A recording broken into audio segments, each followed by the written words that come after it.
Muy bienvenidos y bienvenidas a este podcast nuevo llamado Algo en qué creer. Mi nombre es Julieta Zidane y en el día de hoy tengo una invitada que es de lujo. Me dio el lujo de decir, bueno, si voy a hacer un podcast, solo traigo gente maravillosa. Así que se me vino a la cabeza Tatiana Antúnez. Bienvenida. Bueno, hola Julieta, gracias por la invitación y qué honor también ser parte de esta propuesta que me parece maravillosa también. Muchas gracias, Tatiana. Contarles que Tatiana Antúnez es educadora social y a su vez es una militante de izquierda con mucha trayectoria en el movimiento sindical y en el movimiento social. Y la convoqué en el día de hoy para tratar algo que me parece que es fundamental, detenernos a conversar de esto durante mucho rato, y creo que deberíamos siempre hacer el ejercicio de pensar esto que es volver a creer en la izquierda, ¿no? Pensar en la izquierda como algo en lo cual una deposita su esperanza, su fe, su estímulo. La izquierda como algo en lo cual se puede creer desde todas las partes en las cuales se puede definir la palabra creer, ¿no? Contarles un poco que también en este programa tenemos un formato un poquitito distinto que me gusta mucho, que es un detalle que yo lo que hago es pedirle a los invitados que traigan un texto literario a partir de este concepto del programa y ver qué se les pasa por la cabeza y contarles de qué vamos a hablar para poder disparar la conversación. Así que para que no quede muy extraño, te voy a mandar a hacer esa tarea que es, Tatiana, ¿te animás a compartirnos el texto que seleccionaste? Sí, bueno, yo elegí un texto de Saramago, que en realidad es del libro Ensayo sobre la ceguera, porque bueno, justo salimos de una reciente pandemia y este libro resonó bastante en mí durante ese proceso y me parece que trae algunas cosas que lejos de estar vinculado a la ceguera nos arrojan bastante luz. Y el texto, el fragmento dice así: si en cada acción pudiésemos prever todas sus consecuencias, nos pusiésemos a pensar en ellas seriamente, primero en las consecuencias inmediatas, después las probables, más tarde las posibles, luego las imaginables, no llegaríamos siquiera a movernos de donde el primer pensamiento nos hubiera hecho detenernos. Los buenos y los malos resultados de nuestros dichos y obras se van distribuyendo, se supone que de forma bastante equilibrada y uniforme, por todos los días del futuro, incluyendo aquellos infinitos en los que ya no estaremos aquí para poder comprobarlo, para congratularnos o para pedir perdón. Hay quien dice que eso es la inmortalidad de la que tanto se habla. Qué belleza este texto de Saramago, como Saramago y todas las cosas tan bellas que siempre ha aportado la literatura, ¿no? Pero quería preguntarte, Tati, ¿por qué este texto para esta ocasión? Bueno, en realidad porque, claro, viendo toda la obra, en realidad me detengo en pero tiene bastante que ver con esto de que hay un momento muy trágico donde la gente se empieza a quedar ciega y la empiezan a meter en un lugar donde se supone que hacen la cuarentena a todos aquellos que se quedan ciegos. Y obviamente se empiezan a dividir los poderes y el gobierno en principio lo que hace es reprimir y por lo tanto los mete sin posibilidad de poder salir a ninguno de los que queda ciego. Y se dan, bueno, momentos de represión, momentos en que la sociedad de los ciegos se tiene que organizar, y resulta que entre esos ciegos hay una persona que ve y que se hace pasar por ciega porque su pareja había entrado en la cuarentena junto con los ciegos. Y allí, en ese momento, se ven las peores miserias de las relaciones humanas, así como también se ven las mejores virtudes, ¿no? Y me parece que esto nos puede conducir a un debate que tiene que ver, en cierto modo, con qué sociedad, hacia dónde vamos, qué queremos construir, también sobre la base de un momento histórico particular donde abunda la tragedia. Tal cual. Entonces me parecía bueno, que era inspiradora en ese sentido y que también esto ¿no? de las acciones, cómo nos van determinando y cómo también, si no pensáramos e hiciéramos a la vez, obviamente que nadie tendría posibilidad ni la sociedad de avanzar, ¿no? De moverse de su lugar. Entonces me parece que este texto como que nos proponía ese desafío, aunque también era un desafío encontrar un texto que también fuera, capaz que no, el típico trillado, digamos, de los autores comunes y corrientes, si bien Saramago es un clásico, como ir como a un fragmento suelto también, en cierto modo, de esa novela. Y bueno, y ver quiénes son los que están ciegos y quiénes son los que ven. Exacto. ¿No? En todo esto. Entonces, bueno, un poco tenía que ver con eso. Muchas gracias, Tati. Porque aparte pensaba, ¿no? Esto de Milei, por ejemplo, diciendo, no la ven ustedes, ¿no? Hay una cosa también de quién es el que está al alpiste o no de las situaciones, ¿no? Y bueno, aprovechando este disparador que es tan interesante, pensar un poco hoy en día, ¿no? ¿Dónde estamos parados? ¿En qué contexto estamos parados? En una sociedad que por distintas causas, por distintas acciones, al menos desde mi punto de vista, hay un corrimiento hacia la derecha, ¿no? O sea, no solamente desde la izquierda política, sino desde la izquierda social, las sociedades, nuestros comportamientos, nuestros sentires están siendo cada vez más de izquierda, ¿no? Y a su vez pensando en un marco donde las posibilidades de acción también se corren hacia ese lado. Preguntarte, Tati, ¿cómo pensar en este contexto una acción hacia la inversa, ¿no? Una acción hacia la izquierda?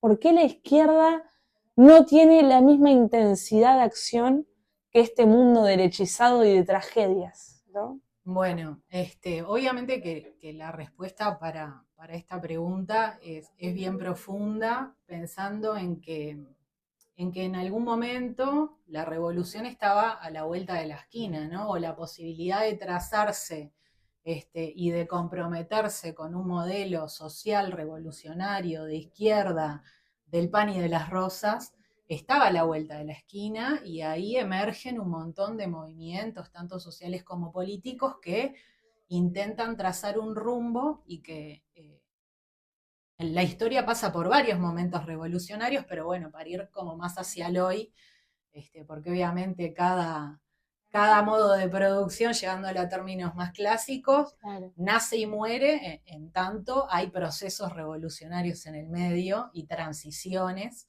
que bueno, que tienen sacudones, digamos, que están vinculados también a lo que pasa entre las clases sociales o entre las relaciones de explotación de cada momento histórico. Pero independientemente de eso, que es como la parte más aburrida, digamos, de explicar,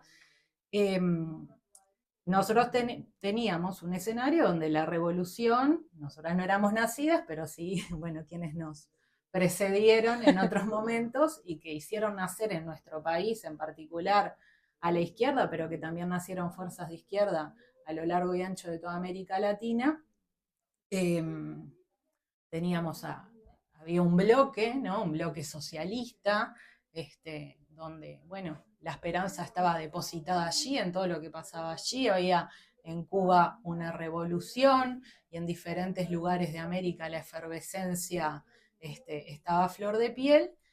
Y bueno, y luego la respuesta a eso fue en Plan Cóndor, dictadura, Exacto. represión, neoliberalismo salvaje, y sálvese quien pueda, y ceguera. Exacto.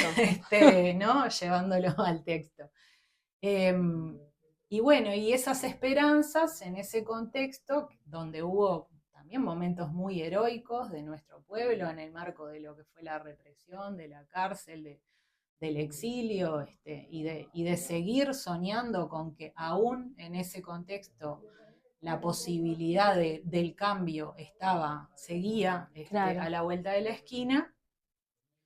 En el regreso de la democracia, en realidad los gobiernos que se instalan, que saludamos que se hayan dado momentos de democracia luego de todo ese momento duro y oscuro de la historia,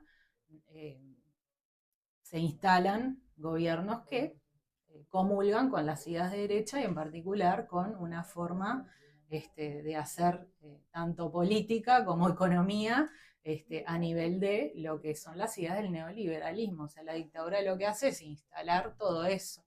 Y bueno, y el neoliberalismo se expresa de forma bastante contundente Sí, sobre la ¿no? vida de la gente. Entonces, bueno, o sea, ¿Cómo volvemos de todo eso a reconquistar nuestros sueños? Y bueno, y en la década del 70 se dan procesos, bueno, un poquito antes en el 50, perdón, en el 60 se da la unidad de la CNT porque el golpe de Estado acá tuvo una respuesta contundente de los trabajadores, se da un Congreso del Pueblo, se da la fundación del Frente Amplio en esto de, bueno, vamos a devolver la esperanza. Pero esa esperanza se vio opacada por el golpe de Estado, ¿no? Y así, bueno, similares cosas en América Latina. Entonces, bueno, con esa historia gris tenemos que construir nuestros sueños, nuestro modelo nuestra orientación y nuestro proyecto de izquierda. Y, y bueno, y también, nada, pasó que después de varios años de todo eso, bueno, se dan crisis económicas, se dan el movimiento social con una fuerte presencia en las calles, todavía la efervescencia de la movilización estaba más a flor de piel también, claro. Los jóvenes en movimiento estudiantil movilizados, los sindicatos más movilizados, en el marco de después, en los años 2000, digamos, ¿no? Con con toda la crisis y con todo lo que repercutió eso sobre la vida de la gente y las necesidades de sobrevivir en el marco de todo eso, es que el movimiento social sale a la calle, ¿no? Que tampoco era que se había quedado en la casa, pero estos movimientos sociales toman, ¿no? Con fuerza un montón de banderas que hacen a las diferentes orientaciones de tanto del movimiento sindical como del movimiento estudiantil, como de los movimientos por la vivienda. Se dan grupos vinculados bueno, a la gente que había perdido sus ahorros, ¿no? Que fue también una situación muy crítica en relación a la quiebra de los bancos, ¿no? Claro. De toda esa cuestión del hambre, porque también ese contexto fue un contexto donde la gente la estaba pasando muy mal en todos los sentidos de la palabra, y ese germen hoy nos condujo a las fuerzas de izquierda a ir como ocupando un espacio diferente, donde, bueno, luego de todas esas batallas, por primera vez ya en Montevideo, obviamente que se habían dado otras particularidades, pero a nivel nacional el Frente Amplio conquista el gobierno a nivel nacional, y bueno, y se empiezan a establecer cambios que no son en esto de unir lo nacional con lo internacional y pensando más en el plano regional, no era la primavera progresista, no solo se vivió a nivel de nuestro país, sino que bueno, hay un escenario latinoamericano donde la primavera progresista se va instalando en diferentes países de nuestro continente y bueno, y hay unas fotos muy lindas de dirigentes de esas épocas, de Néstor, bueno, de Lula, de Chávez, de Cristina, bueno, Fidel. De Fidel ni que hablar, de encuentros y de foros sociales donde todos los movimientos de izquierda iban y se reunían a discutir ideas y había un fuerte fervor también como que se retoma en este contexto de primavera progresista, pero hoy ese escenario no parece tener similitudes con aquel, ¿no? El de hoy no tiene similitudes, o sí puede tener algunas, pero bueno, hay que levantar porque sobre esa ceniza, ¿no? O Exacto. sea, pasaron cosas, ¿no? Yo creo que me encanta toda esta línea histórica que armaste, Tati, porque por más que una pueda entender, o sea, sabemos de la historia, ¿no? Pero siempre es tan importante recordarla porque siempre hay algunas cosas que nos hacen poner la vista, ¿no? Yo pensaba mientras te escuchaba, cómo este vaivén de la izquierda en tanto el sufrimiento, la resistencia, el reflote, ¿no? El reflote y luego qué pasa, ¿no? Esta descripción de, bueno, de esa época ganada y luego qué pasó en ese estancamiento para luego una crisis y ahora no está tan claro el reflote, ¿no? Como tampoco está tan clara la percepción del sufrimiento en estos tiempos tan extraños donde quien sufre no se autopercibe como persona sufriente, no sé si estoy inventando esa palabra, pero me explico, donde la opresión no está tan clara en las personas. Y pensaba en esto en esta búsqueda de, bueno, de intentar encontrar explicaciones y respuestas a esta crisis del día de hoy, de por qué nos cuesta tanto también reivindicar la izquierda como una solución, pensaba cómo también a veces se da esto de que la solución la encontramos en lo difuso, lo encontramos en discursos de centro que están como de moda, que es como esta combinación entre, bueno, tengo un poquito de la derecha, tengo un poquito de la izquierda, tengo un poco de quien está haciendo las cosas mal y quien está siendo oprimido, ¿no? Este juego difuso, cuando en realidad, escuchándote, la solución en muchos casos fueron de cortar grueso, ¿no? Fue decir, acá la izquierda llegó al poder porque tiene que cambiar la vida de la gente ahora. Y hay que cambiarla de verdad, ¿no? Pensaba en esto de cuando vos decías las fotos, ¿no? Ese evento cuando se le dijo no al ALCA, eso fue algo de cortar grueso, decir, acá no, acá hay que ir por el ALBA, hay que ir por otra cosa. Tenemos que ser creativos y audaces de construir otra disputa de poder. Pienso, ¿no? Cómo fue la experiencia histórica y cómo a veces no vamos a esa experiencia histórica para buscar respuestas, sino que estamos yendo a algo que aún no se ha demostrado que ha funcionado, ¿no? Y no, claro, o sea, lo cierto es que el capitalismo para la mayoría de la gente no funciona. Lo que también es cierto es que nos creemos que sí, ¿no? Exacto. Entonces, eso de lo que habla es de una derrota eh, ideológica tremenda, ¿no? O sea, el neoliberalismo, pero está para hablar en términos como más descontractuados, o sea, Adelante, Tati. no, el capitalismo, el modo de producción que nos domina, obviamente que no nos domina solo en términos económicos, ¿no? Entonces, esto lo que, o sea, el triunfo no es solo en términos económicos y de quién se queda con la mayoría de la torta, también es en términos de qué es lo que pasó con la subjetividad, ¿no? O sea, qué es lo que pasó, eh, capaz que para que se entienda, como más en lo, ¿no? En lo cultural, en el sentido común de la gente, ¿no? Y lo que pasó es que todo esto que nosotros vimos como un avance, decimos, pero es obvio que este es el camino, esto es obvio que va a devolver a la gran mayoría de las personas la felicidad.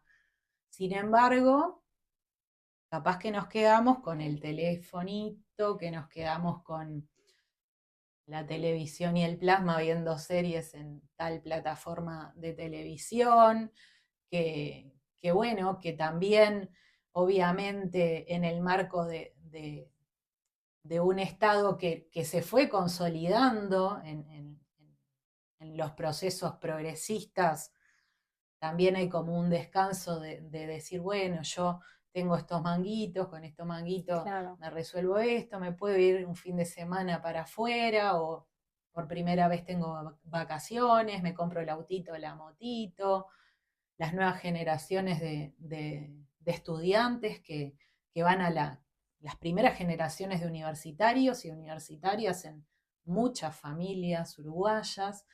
Entonces, bueno, todo eso que en realidad era un enorme triunfo y representaba un enorme triunfo para la gran mayoría de la gente, se volvió algo que se instaló, que llegó y se quedó.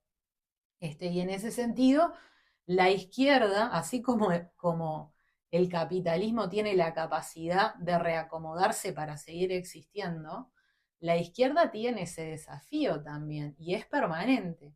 O sea, como un modelo que le va a garantizar la felicidad, ¿no? Y el bienestar al conjunto de la sociedad toda, cómo se pueden trazar esos reacomodos y esos desafíos sobre la base de que hay cosas que ya pasaron, ya se hicieron, estuvieron perfectas, buenísimo, pero hay que seguir construyendo sobre esa base. Y ahí es donde también, bueno, hoy ya la primavera pasó, los gobiernos de derecha avanzan, no solo los gobiernos de derecha, sino también sectores que se arman desde una perspectiva neonazi, neofascista, Exacto. que no solo pasa en América Latina, sino que también pasa a nivel del continente europeo, que también es un reflejo a donde podemos mirar. Entonces, bueno, ahí es donde tenemos que plantearnos, bueno, cómo también la izquierda se reacomoda sobre la base de lo que ya logró, pero no puede seguir siendo sostenernos sobre eso y nada más. Porque en definitiva se obtuvieron grandes logros, Claro. pero no ha sido suficiente. Y es necesario para eso pensar, proyectarse, elaborar.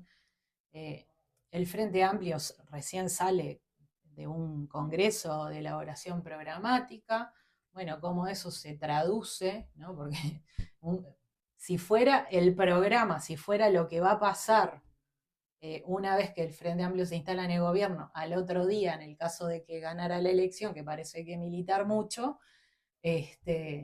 ¿cómo se traduce eso? Porque si no tendríamos 200 tomos de programa, ¿no? Para decir, bueno, mañana vamos a llevar adelante esto. Bueno, cómo ese programa se traduce en medidas, cómo esas medidas se traducen en política pública, con qué presupuesto, de dónde van a salir los recursos, cómo se va a distribuir la riqueza y bueno, y pensar en cómo se van a generar estrategias para el crecimiento. También hay que decir cosas que en esto de haber traído también lo de la pandemia, ¿no? O sea, en este momento estamos en un momento donde hay un relativo crecimiento y sin embargo las promesas del gobierno a nivel electoral, del gobierno actual, no se han visto plasmadas bajo ningún concepto. Y eso también es otro debate que es necesario dar, ¿no? Y que no puede ser con el diario del lunes, que es, ¿no? O sea, se hicieron todas estas promesas, ¿no? La gente prometieron que no iban a pagar impuestos, que tantos puestos de trabajo, y hoy estamos viviendo lo que estamos viviendo después de una pandemia, hay 50.000 nuevos pobres, la pobreza tiene cara de infancia, tiene cara de mujer, las políticas públicas en los territorios, las políticas en los territorios se han ido vaciando, han ocupado esos lugares los narcos, ¿no? Y esto es parecido a lo que ha pasado en otros países de Latinoamérica, o sea, si no somos capaces de verlo, yo creo que sí, hay un sector de la izquierda que muestra interés en dar estos debates y en general yo creo que hay interés en dar estos debates, pero bueno, o sea, ¿cómo nos vamos a hacer cargo de todo esto que además es producto de los tiempos que corren, ¿no? Sin duda. Vos sabés que eso también me da el pie para pensar en otra cosa que quería hablar contigo, que es también pensaba, ¿no? O sea, llevado también más que nada a Uruguay, ¿no? Que es como el caso que tenemos naturalmente más cerca. Si podemos encontrar dentro de la izquierda uruguaya, de la izquierda política, algún conflicto de interés que haya provocado también esta sensación de que la izquierda, ser de izquierda, se torna algo pudoroso o que dentro del discurso público casi que te dicen ser de izquierdas que sos un irracional, ¿no? Está como llevado a que sos una persona radical, que no tiene sentido lo que planteás. Se está tratando de llevar eso y pensaba, ¿por qué pienso en el conflicto de intereses? Porque cuando se fundó el Frente Amplio, que tenía toda esta perspectiva de, bueno, vamos a juntarnos, vamos a pensar programáticamente, vamos a darle un pienso a todo esto que estamos pasando y accionando y atravesando como militantes y como luchadores que luchan por la democracia, todo ese origen llevado al hoy, ¿no? Pensando en que hay muchas listas, por ejemplo, o que hay como un conflicto entre lo individual y lo colectivo que está tan latente, ¿cómo recuperar ese sentimiento de origen para el pienso en el día de hoy, donde vos bien lo planteaste? Estamos en un contexto donde es abrumante que la injusticia no nos sobrepase, ¿no? O sea, estamos acostumbrados a vivir en un país que realmente creció su desigualdad y donde pensar en un Uruguay sin pobreza parece de irracionales, mientras que debería ser la tarea número uno. Entonces, preguntarte cómo poder encuadrar nuevamente a las ideas de izquierda, a la militancia política de izquierda en ese cauce, ¿no? Volver a que la gente vea al Frente Amplio y vea ahí la fuerza política que le representa porque es la que va a poner el cuerpo a todos estos problemas de la sociedad, ¿no? Bien, ahí una cosa que se me viene como primero a la cabeza, en mi condición de militante de izquierda, pero ser militante sindical, y es que hubo un periodo donde, y creo que ha sido parte de la autocrítica de la izquierda, donde los movimientos sociales se desencontraron con la fuerza política de izquierda. Y viceversa, ¿no? O sea, hubo un desencuentro. Algunos hablan de matrimonio, de divorcio, de no sé qué. Dejémoslo esas instituciones para otros debates. Exacto. Pero no, o sea, yo creo que eso es lo que ha sucedido efectivamente, y para que ese encuentro, ese reencuentro, ¿no? Y esto de decir, bueno, decir que sos de izquierda ya no está de moda, me parece que va a tener que ver también con que esa separación, que no es, a ver, el Frente Amplio y el movimiento sindical no son parte de una misma cosa, no, no como esto que se habla vulgarmente del FAPIT y de toda esa historieta que obviamente que también es parte del querer imponer una visión sobre los movimientos sociales que no tienen independencia de quienes gobiernan, y en particular de la izquierda, ¿no? De que, en el caso de que gobierna la izquierda y no separan eso. Y, y obviamente que eso, o sea, si se midieran paros en general y movilizaciones, no se podría sostener científicamente sobre la base de eso, ¿no? Tal Eso cual. de que no, ¿no? Que cuando gobernó el Frente Amplio no se hicieron paros, no hubo huelgas, no hubo lucha social. Yo ocupé liceos, Claro, se ocuparon el frente. liceo, que ocupamos hasta el Ministerio de Economía. Tal cual. Bardié al difunto Astori, te queremos Astori, pero yo te rebardeaba vos hasta el 2015. Exacto. Entonces es como que ese monstruito que se quiere alimentar es un divague, pero bueno, es algo que hace el sentido común, a la construcción del sentido común de la gente, que igual está quemada, porque la gente está quemada con su situación, porque obviamente cuando uno la está pasando mal y ve que la política no le dio una respuesta, ¿no? O sea, la política entendida en términos de los partidos políticos, en términos de quién gobierna, ¿no? O sea, política es todo. Claro. Pero bueno, en esto de que se simplifica la idea de la política, y la política se ensucia, se mancha, ¿no? Se mancha, algo que es en favor del bien común, la política, o sea, termina vinculada a, bueno, la política es corrupción, la política es la mentira, la política es... Entonces, claro, ahí también esto de disociar a la izquierda también tiene que ver como con todo esto, ¿no?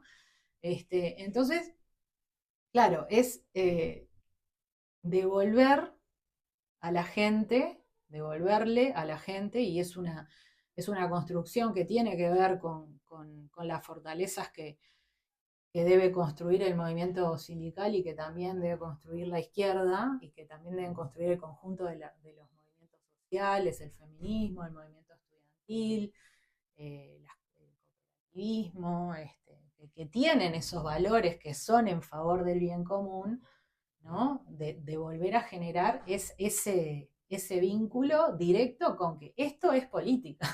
Claro. ¿No? Entonces la gente se tiene que volver a creer en eso, porque eso es lo que te va a llevar a vos el plato de comida, eso es lo que te va a llevar a vos a tener un puesto de trabajo, eso es lo que te va a llevar a vos a poder ir, o sea, todo es política. Ir a una escuela pública, la política es la vida cotidiana. Sin embargo, el común de la gente piensa que la política es una mala palabra. Entonces, claro, es como que debemos ir a fondo, en realidad, en estas discusiones. Y lejos de simplificarlo y decir, bueno, tenemos que dejar de hablar de, ¿no? Esto como más del el vino, ¿no? Por un lado la izquierda, por otro lado la derecha, no. Realmente la izquierda tiene un proyecto político, o sea, no tiene que ver solo con la Revolución Francesa, quiénes estaban del lado izquierdo, quiénes estaban del lado derecho, además de que eran las ideas revolucionarias las que se encontraban en la izquierda de la asamblea. Sino también, bueno, ¿por qué? ¿Qué es ser de izquierda? Y ser de izquierda es devolverle a la gente el amor hacia la política, hacia el entender que con la política se va a transformar la vida y que lejos de ser el enemigo de la gente, la política es la herramienta por excelencia para transformar la vida de las personas desde lo más cotidiano. O sea, hoy el feminismo, hoy como ayer, porque tampoco es que el feminismo nació hoy, sino que estamos en un momento de efervescencia de feminismo, de los feminismos, han dicho que lo personal es político, ¿no? O sea, estamos llevando lo político hasta el plano de nuestras propias relaciones, en nuestros propios lugares de convivencia más íntimos, como son nuestras familias, nuestras casas, ¿no? Claro. Entonces, bueno, ahí tenemos que jugar un partido pesado. Y bueno, y este partido pesado se juega con ideas, pero se juega mucho con la práctica también, no alcanza con construir correlaciones de fuerzas, esto que suena así tan sofisticado, construir correlaciones de fuerza, es juntarse con los otros y las otras, ¿no? O sea, lo que fue la unidad en un momento, ¿no? Del movimiento social, del movimiento político, de la unidad programática, hoy, como ayer, debe volver a plasmarse en lo concreto, en la historia de este contexto donde, bueno, la humanidad está pasando por nuevos grandes cambios, ¿no? O sea, es dinámico. Y bueno, y ahí es que, bueno, que tenemos que jugar, como decía, un partido de profundización, de mucha militancia, de mucha cercanía, de mucho, obviamente, de poner ideas, ¿no? Bueno, no alcanza solo con camisetear, si nos alcanzara con camisetear sería facilísimo, pero no nos alcanza con camisetear, aunque pareciera que sí, cuando vemos por ejemplo, a un presidente gritar viva la libertad, carajo, y que parece que estuviera de un partido de fútbol. Bueno, eso, cómo también contrarrestarlo, ¿no? Porque camiseteando ya vemos que no le resolvemos la vida a la gente. Entonces, bueno, se nos están presentando un montón de desafíos. Gramsci decía, en estos claroscuros nacen los monstruos. Bueno, está llenito de monstruos. Pero también dice que un nuevo orden puede renacer de todo esto. Y estamos en ese momento bisagra donde, bueno, ¿cuál va a ser ese nuevo orden que va a renacer? ¿No? Y ahí te lo digo, me gustaría afirmarte que ese nuevo orden va a estar vinculado a la felicidad de toda la humanidad, pero también podría estar vinculado a la extinción de la humanidad si seguimos en la lógica en la que estamos caminando, ¿no? Entonces, en esos claroscuros donde surgen estos monstruos, donde corremos muchos riesgos de que la humanidad se extinga, la responsabilidad de la izquierda con mayúscula es vital para que la humanidad, y hablo de la izquierda y también hablo de sus alianzas, que también las tiene y que bueno, que también es necesario en este sentido construir grandes mayorías para que justamente la humanidad no se vea amenazada como se está viendo amenazada hoy.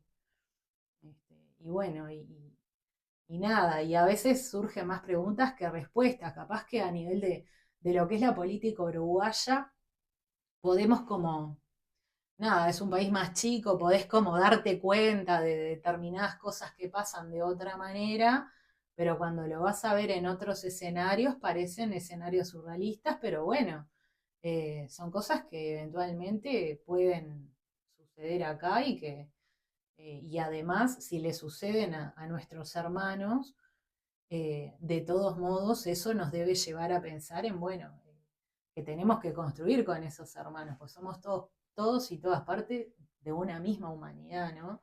Claro. Entonces, también en ese sentido, el desafío de pensar más allá de nuestro ombligo, incluso más allá de nuestro territorio, a nivel de las fronteras que hablan de la nación, pensando en una clave internacionalista eh, y de integración, ¿no?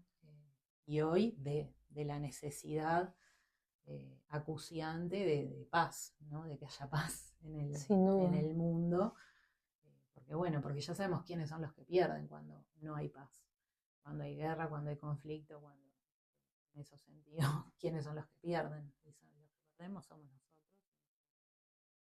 Tal cual. Pa, Tati, la verdad que yo te podría seguir escuchando lo que quieras, pero yo te quería también preguntar, porque una cosa que me parece importante también, que vos lo mencionabas, ¿no? Pensaba también en, por ejemplo, el feminismo, ¿no? Que viene a traer también justamente de lo personal es político, de las cuestiones de nuestra vida cotidiana traducidas a la política, ¿no? Pero también pienso, también el feminismo lo que trae es un comportamiento de solidaridad, ¿no? Es un comportamiento afectivo, de traer la pedagogía del amor, de decir, tenemos que respetarnos también, ¿no? Dentro de muchas cosas. Pensar también en una izquierda que empieza a pensar también en el comportamiento de sociedades que cada vez son más encerradas, son más individuales, donde nos comportamos con los demás a través del miedo, porque es real que hay una inseguridad muy grande, pero no nos preguntamos por qué se da, sino que simplemente tenemos miedo a que nos puede generar algún tipo de daño. ¿Cómo podemos pensar también en una izquierda que además de pensar su programa, por ejemplo, para llegar a un gobierno, pueda pensar en cómo diría Marcelo Persia, que es un psicólogo que me encanta, que es un vivir común, un estar común, ¿no? Un común estar, pensar las comunidades, ¿no? Sí, yo creo bueno, que el feminismo nos pone ese debate en esto de problematizar justamente las relaciones humanas en términos más cotidianos, si bien obviamente que, que obviamente el marxismo habla de la explotación y también tiene que ver bueno, cómo en qué marco se dan las relaciones humanas y qué es lo que de alguna manera separa la paja del trigo. Hoy el feminismo, en particular hay un feminismo de izquierda que viene a decir que hay que cambiarlo todo, ¿no? O sea, me parece que el feminismo también es algo que se simplifica, ¿no? Se simplifica eh, en términos más de querer llevarlo a lo que son las discusiones más de un feminismo más liberal, Ay, ¿no? sí. Este, y en realidad, si vamos a las feministas más combativas de izquierda, que se planteaban cambiar las bases de la sociedad, o sea, el feminismo como una práctica emancipatoria para toda la humanidad, o sea, no alcanzaba con que vos tengas acceso al Parlamento como mujer y nada más. No se trataba de que, eh, no sé, puedan acceder al voto las mujeres blancas, ¿no? O sea, hoy hay un feminismo mucho más popular, ¿no? Obviamente empuja, obviamente en disputa con otras concepciones de feminismo. A mí no me gusta decir que fulano o mengana no son feministas, porque, por ejemplo, ¿no? Hay feministas o hay personas que se denominan feministas siendo de derecha, y bueno, y la derecha no hace mucho en favor de los derechos de las mujeres, más cuando estamos hablando de cuál es la situación de las mujeres hoy, más cuando estamos hablando de dónde se exacerban los discursos de odio. O sea, hoy estamos frente a discursos de odio que se exacerban obviamente contra el pobre, en general, ¿no? Lo aporofóbico, pero que también se exacerban en términos de la vida de las mujeres. Y bueno, y en ese sentido, el feminismo, yo creo que de izquierda, lo que nos plantea es concebir una práctica emancipatoria para toda La sociedad. la sociedad. Entonces, bueno, eso tiene mucho que ver con el común, porque, o con el bien común, porque el lugar, ¿no?, donde históricamente se concibe a la mujer es en la casa, ¿no? O sea, que sería como el primer lugar común de algo, la casa de alguien. Entonces, bueno, en ese sentido también es importante poder verlo desde ese lugar y por eso hoy se está hablando también de pensar en políticas que tengan que ver con la distribución de la riqueza, pero también pensando en erradicar las brechas salariales, en retribuir el trabajo no remunerado, ¿no? Y todo eso tiene que ver con generar mayores niveles de igualdad en los espacios más pequeños, como son el hogar, ¿no? O sea, donde también se dan situaciones de desigualdad y donde obviamente más se vive la crudeza de la pobreza, o sea, es en el seno ¿no?, de un hogar. Después, bueno, tenés los números macro, pero en concreto es en una casa. Y en esa casa, donde hay más pobreza, hay mujeres y hay niños. Entonces, bueno, o sea, cómo el feminismo también nos pone en esta cuestión que es de pensar en eso. Y tiene mucho que ver con, a veces dicen, no, porque el feminismo relega de la lucha de clases, relega de concebir las relaciones de explotación, ¿no?, en el marco de los dueños de los medios de producción y los dueños de la fuerza de trabajo. Y en realidad, este debate sitúa el tema para nosotros y nosotras, las explotadas de la sociedad, en términos de lucha de clase. Y en este sentido, esta discusión nos ayuda, aporta, es un elemento más para pensar en una sociedad o en un mundo que efectivamente logre confluir con esta lógica del bien común, ¿no? O sea, tiene que ver con eso también.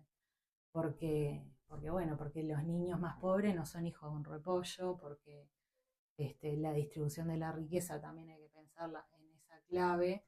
Y bueno, y hoy las mujeres estamos dando estos debates también. Entonces, nada, esto como para llevarlo como un ejemplo concreto, pero obviamente la discusión del bien común es una discusión que tiene muchas aristas, ¿no? O sea, bueno, ¿qué modelo productivo, ¿no? O sea, cuando hablamos de esto que decimos, bueno, los titulares, ¿no?, son buenísimos. Queremos un país productivo con justicia social. ¿Cómo hacemos para que eso se convierta en práctica? ¿Cómo hacemos para que eso se convierta en algo que efectivamente, ¿no? Bueno, ¿cuáles van a ser las claves de ese país productivo? ¿Cuáles van a ser las claves del desarrollo de ese país productivo?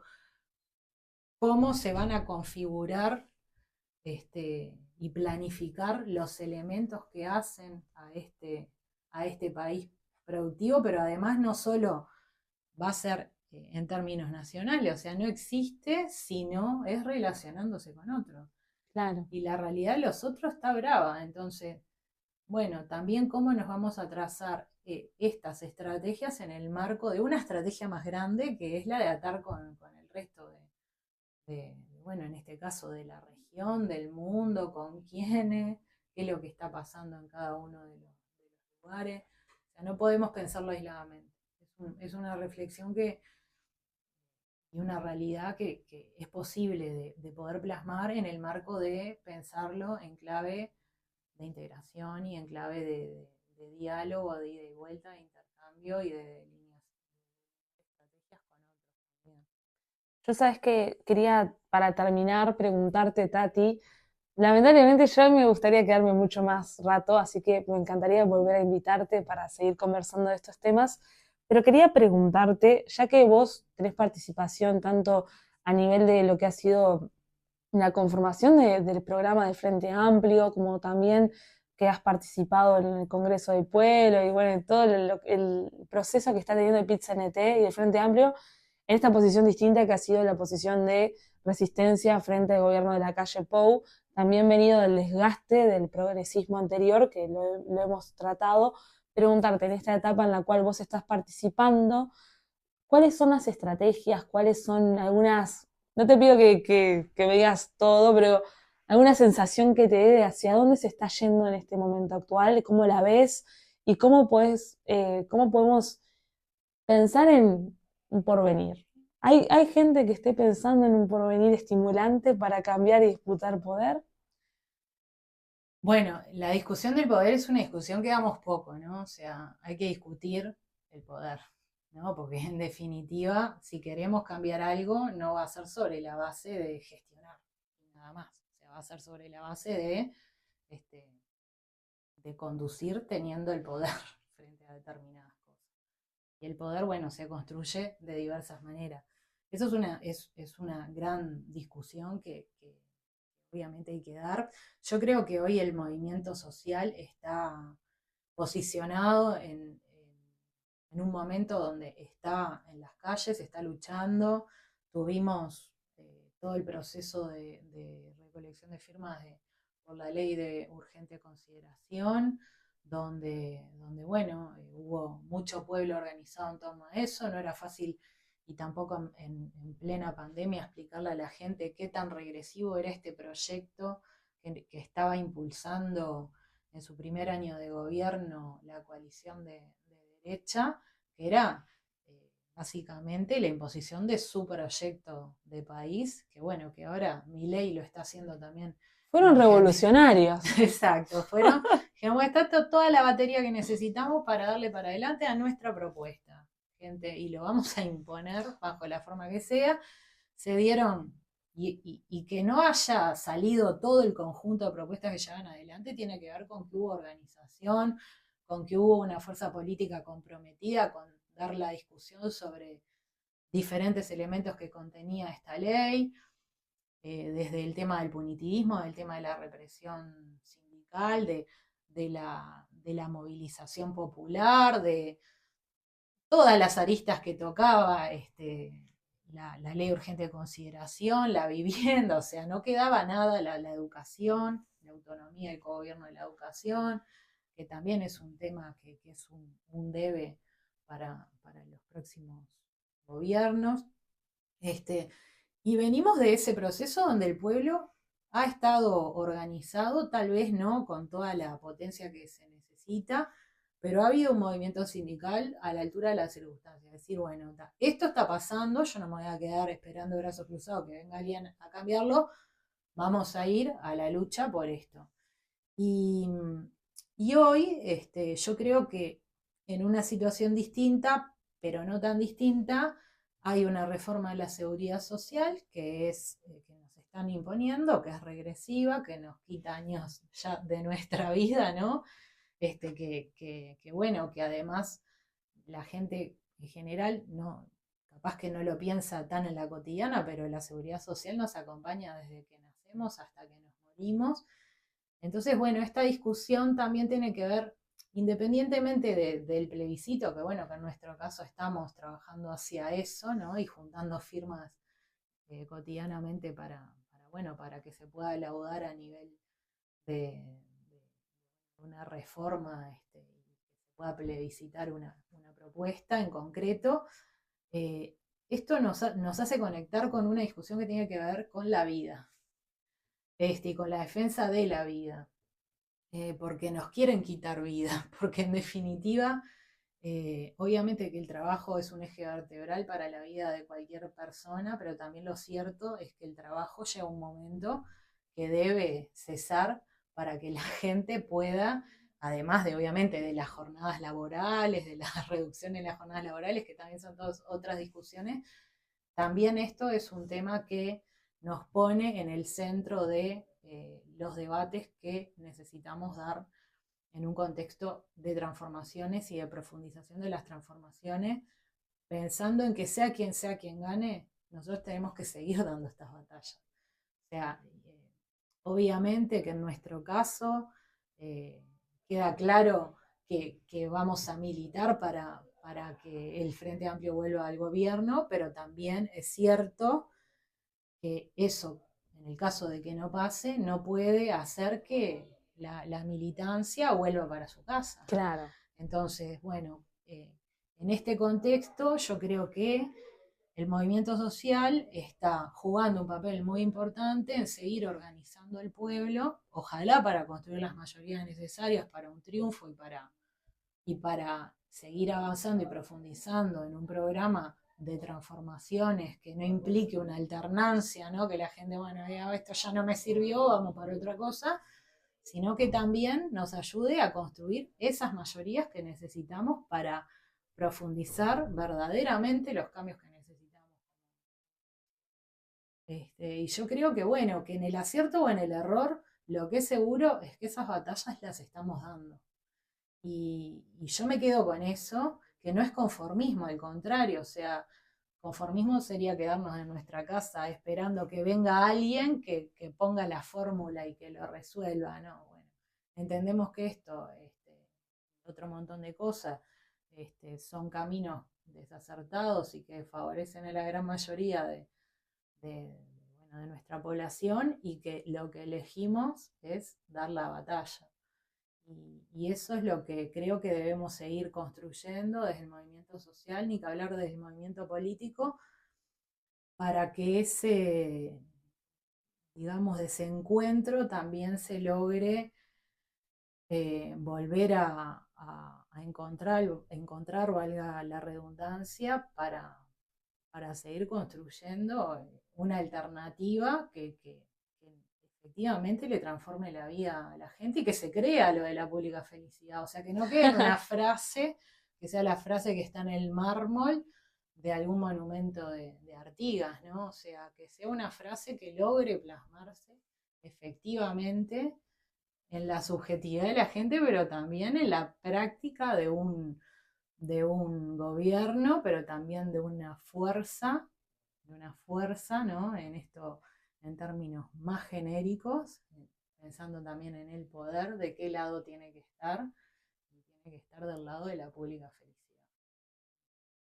Un poco bueno, yo creo que es un montón igual este debate que nos invita como a pensar y a volar por lo alto, pero también es necesario, es muy necesario poder concebir el futuro que necesitamos. Sin duda. Tati, te quiero hacer la última. Para un segundito. Germán, Germán, ¿está grabando bien esto? Perfecto, esto como es autogestión quiero chequear porque ahora imagínate, grabamos esto que fue una belleza y me dicen, no, mira, se te trancó el celular, me quiero matar. Lo que te quería preguntar, Tati, vos, ¿por qué militas? Contame cómo te sentís vos, por qué arrancaste a militar. Es una pregunta re ingenua, pero quiero preguntarte. Yo milito la vez pasada estaba hablando con un amigo de cuándo, o sea, no sé, surgió ese tema, que yo milito desde muy chica, desde que tengo 15, 16 años ya, mis padres me llevaban a las algunas movilizaciones, más que nada vinculadas al Frente Amplio. Tengo una historia familiar vinculada a la militancia, muy vinculada a la militancia, a la resistencia, también al sufrimiento de determinadas etapas de la historia. Y eso como que siempre me generó un compromiso. O sea, yo te diría que hasta en la escuela hacía cosas vinculadas a, a prácticas que tenían que ver con determinadas cuestiones que te indignaban y ahí nos organizábamos desde la escuela. Pero bueno, en realidad es eso, siempre que hubo algo que me indignó, me llevó a la necesidad de militar por eso. Y bueno, y así es que vas como conectando y cuando entras al liceo ves todo lo que pasa en tu centro de estudiantes, la reforma de rama, si tuviera que pensar como también en algo que me sacudió un poco también en su momento como más de preadolescente y adolescente, esa reforma de rama que venían a imponer, que rebajaba los contenidos de la educación, como hoy la transformación educativa de sacar las horas un montón de horas que yo también en esto de ser educadora, también lo pienso como, bueno, ¿dónde está ese modelo de educación emancipadora y transformadora de la sociedad, ¿no? O sea, ¿qué queremos? Sujetos que solo se adapten a lo que la sociedad y el mundo te impone, o queremos que las personas sean críticas, reflexionen y que intervengan en el proceso educativo y luego, obviamente, posteriormente o al mismo tiempo en las transformaciones de la sociedad. Y eso fue como una de las primeras cosas que me llevó como que me sacudió la estantería y que me hicieron como movilizarme mucho más y ahí ya me metí de lleno, ¿no? O sea, digamos que la militancia A los estudiantil bifes. fue la escuela que me metió en todo lo que hoy ya es una militancia más política, más sindical también, también al feminismo, o sea, siempre las cuestiones del feminismo fueron cosas que me, las cuestiones como de ya de la violencia, eh, de las desigualdades en cuanto al ver a la mujer subsumida al mundo de lo privado, siempre fue algo que me llamó mucho la atención desde muy chica y que el hombre siempre estaba en la esfera de lo público, ¿no? Eso es algo que también siempre como que me llevó como a sensibilizarme y bueno, yo creo que nada, que desde la historia de una misma hasta todo lo que se va construyendo de indignación a rebeldía, ¿no? Y esa rebeldía que se traduce en ideas luego, fueron lo que me dieron como el motor bueno, para militar ayer y hoy también, y seguir militando, ¿no? Qué bueno, Tati. Me encanta porque lo que yo quiero leer ahora, que esto también les voy a explicar a nuestro público, que es como yo le pido a los invitados que tengan un texto y yo también selecciono un texto. Y justo lo que vos planteás trata un poco el texto que yo seleccioné, que también habla de un concepto que me gusta mucho tratar en esto de pensar la izquierda nuevamente, que es el concepto de rebelarse, ¿no? De rebelarse frente al injusto, que me parece que es una de las cosas que ha perdido esta sociedad, ¿no? De que ya no nos moviliza la injusticia, o sea, se está habiendo casi una guerra mundial, bombardeos todos los días, vemos en nuestra vida cotidiana gente durmiendo en la calle y lo tenemos incorporado, ¿no?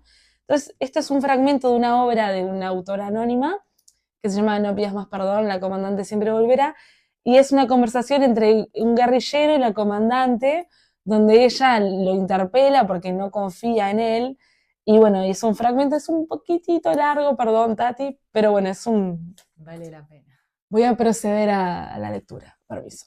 Comienza el guerrillero 1 diciendo, ¿qué tengo que hacer para que confíes? Y la comandante le dice, te vas a tener que rebelar. Y él le contesta, ¿contra qué? Y ella dice, vas a tener que partirte el cráneo contra el cordón de una vereda. Vas a tener que destrozar todo lo que te amortigua, dejar romperte el cráneo patada sobre el suelo. Vas a tener que enojarte contra todo. Le vas a tener que echar la culpa a los que siempre están arriba. Vas a tener que ir a prender fuego a autos caros. Vas a tener que morder hormigón. Vas a tener que ir a un banco y exigir a los que se benefician de ese robo que muestran la cara. Te vas a tener que exponer a las condenas máximas de la ley. Vas a sangrar tu mandíbula contra el suelo. Vas a tener que caminar desnudo en un cumpleaños de 15. Vas a tener que ir a los centros comerciales a romper plasmas con un palo. Vas a sentirte menos que una gota en el océano. Y vas a llorar, y te vas a perder, y te parecerá que nada tiene sentido. Y no podrás pensar en nada, porque está tu cerebro masacrado en el cordón de alguna vereda. Te mirarán los transeúntes y pisarán esa gelatina, como quien pisa mierda de un perro. Vas a tener que esperar que la vida vuelva, o que explote otro humano. Vas a tener que cargar con muertos que no conoces. Vas a tener que seguir buscando restos y más restos, aunque allá a nadie le importe cómo explota una cabeza, aunque ya nada, en ningún sitio importe. Vas a sentir cómo se despega la piel del músculo, cómo corta el filo del cordón en tu fría mejilla. Vas a tener que dejar caer tu cuerpo entero contra el piso. Vas a tener que armarte. Vas a tener que amar a una mujer imposible o a un hombre imposible. Vas a tener que desafiar lo que consideras bueno, lo que te hace bien. Vas a tener que aprender sobre las guerras del mundo. Vas a tener que unirte a una guerrilla armada.